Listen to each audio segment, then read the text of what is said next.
అందరికీ నమస్కారం అండి. నా పేరు పాలంకి సుబ్బరాయన్, ఆంధ్ర పెన్షనర్స్ పార్టీ రాష్ట్ర అధ్యక్షుడు. ఈరోజు ఈ రాష్ట్రంలో అభివృద్ధి నిరోధకులకు యుద్ధం జరగబోతుంది. రాష్ట్రంలో చదువుకున్నటువంటి యువత ఉపాధి అవకాశాలు లేకుండా నిరాశ నిస్పృహకు లోనవుతున్నటువంటి పరిస్థితి ఈరోజు రాష్ట్రంలో తల్లిదండ్రులందరూ కూడా పడుతున్న ఆవేదన. ఎక్కడ రాష్ట్రంలో పరిశ్రమలు లేవు. ఉన్న పరిశ్రమలు పక్క రాష్ట్రాలకు తరలి వెళ్ళిపోతున్నాయి. ఉదాహరణకు చిత్తూరు జిల్లాలో వెళ్ళిపోయినటువంటి ఫ్యాక్టరీ అమర్ రాజా తెలంగాణ రాష్ట్రానికి వెళ్ళిపోయినటువంటి పరిస్థితి ఈరోజు రాష్ట్రం. ఇండస్ట్రీస్ మంత్రి ఉన్నా కూడా ఇతర రాష్ట్రాల నుంచి ఇతర దేశాల నుంచి మన రాష్ట్రానికి ఏ రకమైనటువంటి పరిశ్రమలు రావాలి.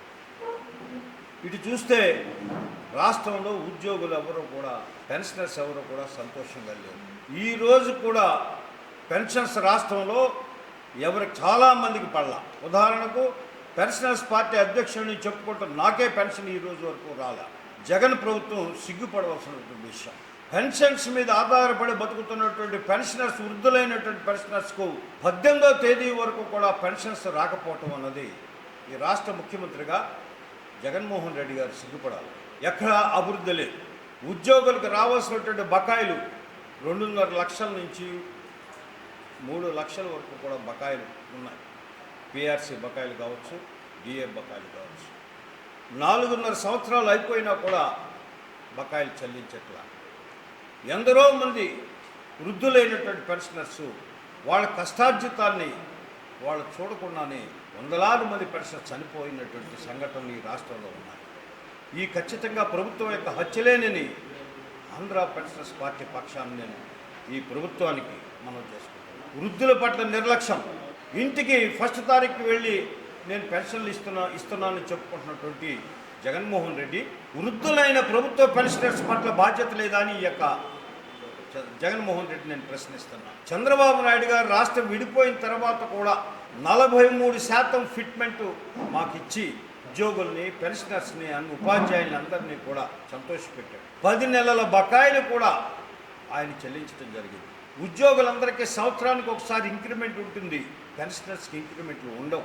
పాపం వృద్ధులైనటువంటి పెన్షనర్స్కి ఏదో సహాయం చేయాలనే ఉద్దేశంతో క్వాంటమ్ ఆఫ్ పెన్షన్ అంటే అదనపు పెన్షన్ 70 సంవత్సరాలు వచ్చినటువంటి ప్రతి పెన్షనర్కి 10%, అలాగే 15%, 85, 100 సంవత్సరాలు వచ్చే వరకు కూడా వివిధ దశలమైనటువంటి అదనపు పెన్షన్ రూపకల్పన చేసినటువంటి చంద్రబాబు నాయుడు గారిని మేము ఓడించి ఈ యొక్క జగన్మోహన్ రెడ్డిని ముఖ్యమంత్రిని చేసినటువంటి మేము ఈ రోజుని పశ్చాత్తాపడుతూ మేము లెంపలేసుకుని ఈ రోజుని ఉద్యోగ, ఉపాధ్యాయ, కార్మిక, పెన్షనర్లకు ఆత్మబంధువైనటువంటి చంద్రబాబు నాయుడు గారిని గెలిపించమని, ఎన్డీఏ కూటమిని గెలిపించమని రాష్ట్రమంతా సుమారు 3000 కిలోమీటర్లు మేము ప్రయాణం చేసి అన్ని జిల్లాల్లోనూ కూడా మా పెన్షనర్స్ని ఉత్తేజపరుస్తూ ఉద్యోగ, ఉపాధ్యాయ, కార్మికులకు అప్పీల్ చేస్తూ ఈ యొక్క అభివృద్ధి నిరోధకుడైనటువంటి జగన్మోహన్ రెడ్డిని గద్దె దించవలసిన అవసరం మనందరికీ ఉందని చెప్పి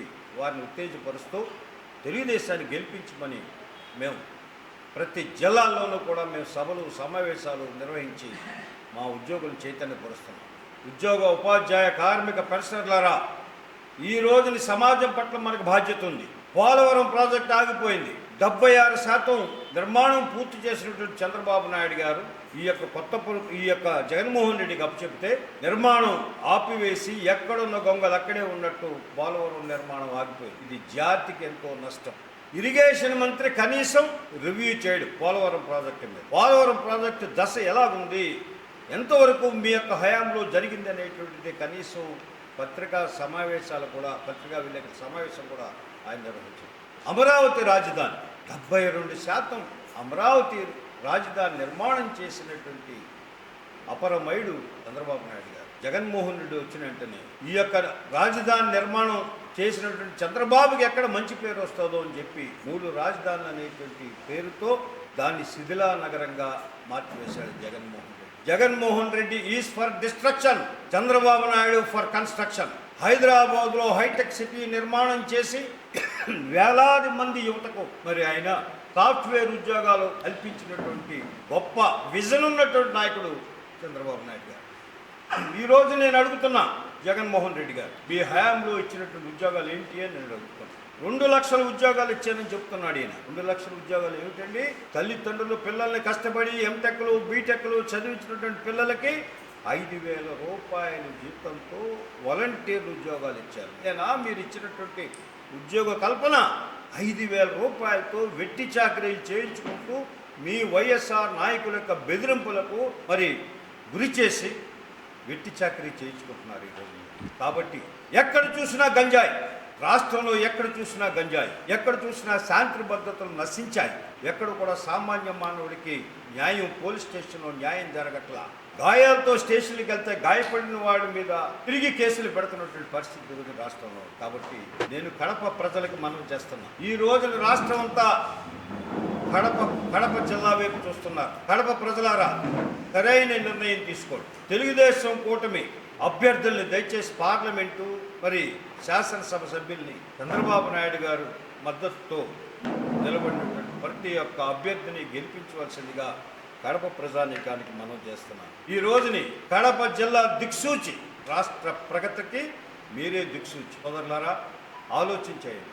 యువత భవిష్యత్తు, రాష్ట్ర భవిష్యత్తు ఈ రోజుని కడప జిల్లా ప్రజల మీదే ఉంది. కాబట్టి తెలుగుదేశం, జనసేన, బీజేపీ అభ్యర్థుల్ని గెలిపించవలసిందిగా కడప జిల్లా ప్రజలకు మీ ద్వారా మేము మనవి చేస్తున్నాం. నా పేరు శ్రీనివాసులు ఎన్.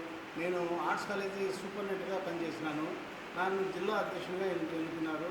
ఆంధ్ర పెన్షన్ పార్టీ జిల్లా అధ్యక్షుడిని నేను. మాకు జరిగిన అన్యాయం ఏంటంటే 2018 నుంచి మాకు డిఆర్ఈఎస్ రాలే. ఎటువంటి మాకు గవర్నమెంట్ ఇచ్చి ₹1 డిఏ కానీ అరియర్స్ కానీ మాకు రావాల్సిన మెడికల్ రియంబర్స్మెంట్ కానీ ఏమి కానీ మాకు చెందలేదు. మేము ఈ పొద్దు రాష్ట్ర కార్యవర్గం మన జిల్లాకు వచ్చి ఆయన యొక్క సంపూర్ణ సహకారాలతో మా కార్యవర్గ సభ్యులంతా ఉన్నారు ఇక్కడ. మన నారాయణ గారు, మన శంకరయ్య సారు, సుభాన్ గారు, వీళ్ళందరూ మాకు కార్యదర్శులు మా కార్యక్రమంలో బాగా నాకు తోడ్పాటు చేసి నన్ను కోఆపరేట్ చేస్తూ పెన్షన్ కార్పొరేషన్ పెట్టినందుకు ధన్యవాదాలు తెలియజేస్తున్నాను. మా చంద్రబాబు నాయుడు గారికి మేము పబ్లిక్ ఖచ్చితంగా తెలుగుదేశానికి ఓటు వేయమని మేము అర్థిస్తున్నాం. మా యొక్క పెన్షనర్స్ యొక్క పార్టీ తరఫున మా యొక్క సభ్యులు, మా యొక్క కార్యవర్గ సభ్యులు అందరం కలిసి మేము తెలుగుదేశాన్ని సపోర్ట్ చేస్తున్నాం. రాజుల కాలం నుంచి కూడా రాజ్యాలు, ఆ రాజ్యం యొక్క సిబ్బందికి తగిన పారితోషికాలు, వారికి నిర్ణయించిన భత్యాలు చెల్లించూ వస్తూ ఉన్నారు. ఇప్పుడు ప్రజాస్వామ్యం వచ్చింది. మేము ప్రభుత్వ యంత్రాంగంలో ఒక నట్టు, ఒక టైరు, ఒక స్టీరింగ్. జగన్మోహన్ రెడ్డి గవర్నమెంట్ అవ్వాతాతలకు ఇస్తాను పెన్షన్ ఇవ్వాల్సింది తప్పకుండా. ఎందుకంటే మనది ప్రజాస్వామ్యం, సామ్యవాదం అనే లౌకికం అనే ఫ్రేంబుల్లో మనం ఏర్పాటు చేసుకున్నాం. మంచిదే, అనేక కార్యక్రమాలు చేయాల్సిందే. కానీ ఆ కార్యక్రమాలకు ఆ ప్రభుత్వ ఎమ్మెల్యేలు తీసుకునే నిర్ణయాలు అమలు చేయాల్సిన బాధ్యత మా ప్రభుత్వ యంత్రాంగం మీద ఉంది. అలాంటి వాళ్లకు మాకు ప్రభుత్వ ఉద్యోగం చేస్తాము, వ్యాపారం చేయము, ఇంకొకటి చెయ్యము. తర్వాత రిటైర్డ్ 20, 25 ఏళ్ళు, 30 ఏళ్ళు రిటైర్ తర్వాత మా పెన్షన్ మాకు వస్తేనే మా భార్య బిడ్డలు మేము సాక్కుంటాం. అలాంటిది 10వ తారీఖు, 15వ తారీఖు వస్తే వృద్ధులమైనటువంటి మేము ఎలాంటి ఇబ్బందులు పడతామనేది గమనించాలి. కాబట్టి ప్రజాస్వామ్యంలో ఓటు హక్కు ప్రతి ఒక్కరికి ఉంది. తగిన ప్రభుత్వాన్ని, మాకు న్యాయం చేసే ప్రభుత్వాన్ని కోసము ఈ మీటింగ్ మేము పెట్టాము. కాబట్టి మేము చాలా ఇబ్బందులు పడుతున్నాం. మా సమస్యలను ఎవరు పట్టించుకోవడం లేదు. నెక్స్ట్ గవర్నమెంట్ వస్తే కూడా మాకు పెన్షన్ కూడా ఇస్తారా ఇయ్యారా అనే ఒక భయభ్రాంతులకు లోనవుతున్నాం.